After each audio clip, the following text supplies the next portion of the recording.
শেষ ৩ ওভারে বাকি ৪০ রান। ধ্রুব জুরেলের ঝড়ও রক্ষা করতে পারল না রাজস্থানকে। আসুন পুরোটা জেনে নিই।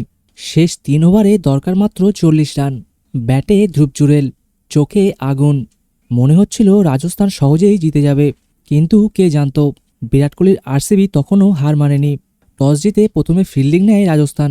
ঘরের মাঠে টানা চতুর্থবার টস হারলেন পাটিদার। ব্যাট হাতে শুরুটা করেন ফিল সল্ট ও বিরাট কোহলি। সল্ট একটা জীবন পেয়ে খেলতে থাকেন খোলামেলা ক্রিকেট, কিন্তু বেশিক্ষণ টিকলেন না। ২৬ রান করেই ফিরতে হয় তাকে।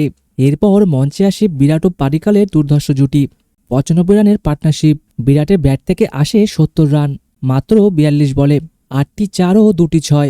একেবারেই বিরাট কোহলি স্টাইল। পাডিকালও চমক দেখালেন। ২৭ বলে ৫০ রান করলেন তিনি। শেষ দিকে রানে একটু গতি কম ছিল। পাতিদার মাত্র ১ রানে ফিরলে স্কোর থেমে যায় ২০৫ রানে। রান তাড়া করতে নেমে রাজস্থান শুরুতেই আগুন। যশস্বী জয়সওয়াল মাত্র ১৯ বলে করলেন ৪৯ রান। ইনিংসে ছিল ৭টি ৪ ও ৩টি ৬। একেবারে অ্যাগ্রেসিভ মেজাজে তিনি খেললেন, কিন্তু এরপরেই ধাক্কা। পরপর উইকেট পড়তে থাকে। রিয়ান পরাগ ১০ বলে ২২ করেন। নীতিশ রানা ২৮ করে আউট হন। তখন ব্যাট হাতে দায়িত্ব নেন ধ্রুব জুরেল। যখন সবাই ভাবছে ম্যাচ একেবারেই রাজস্থানের দিকে চলে যাচ্ছে, তখন ধ্রুব জুরেল ১ ওভারে হাঁকালেন ২২ রান।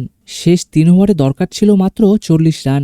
একসময় মনে হচ্ছিল রাজস্থান অনায়াসে পেয়ে যাবে এই ম্যাচটা, কিন্তু হঠাৎই হ্যাজেলউডের এক অসাধারণ বলে ধ্রুব জুরেল ৪৭ রান করে আউট হন। তার ইনিংসে ছিল ৩টি ৪ ও ৩টি ৬। পরের বলেই শূন্য করে আউট হলেন জোফরা আর্চার। শেষ ওভারে দরকার ছিল ১৭ রান, কিন্তু এলো মাত্র ৫।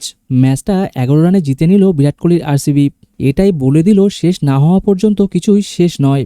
আপনাদের মতে আজকের ম্যাচের আসল টার্নিং পয়েন্ট কোথায় ছিল? ধ্রুবের আউট নাকি হ্যাজেলউডের স্পেল? ভিডিওটি ভালো লাগলে লাইক করুন, কমেন্টে আপনার মতামত জানান, আর চ্যানেলটি সাবস্ক্রাইব করতে ভুলবেন না। দেখা হচ্ছে আরেকটি নতুন ভিডিওতে।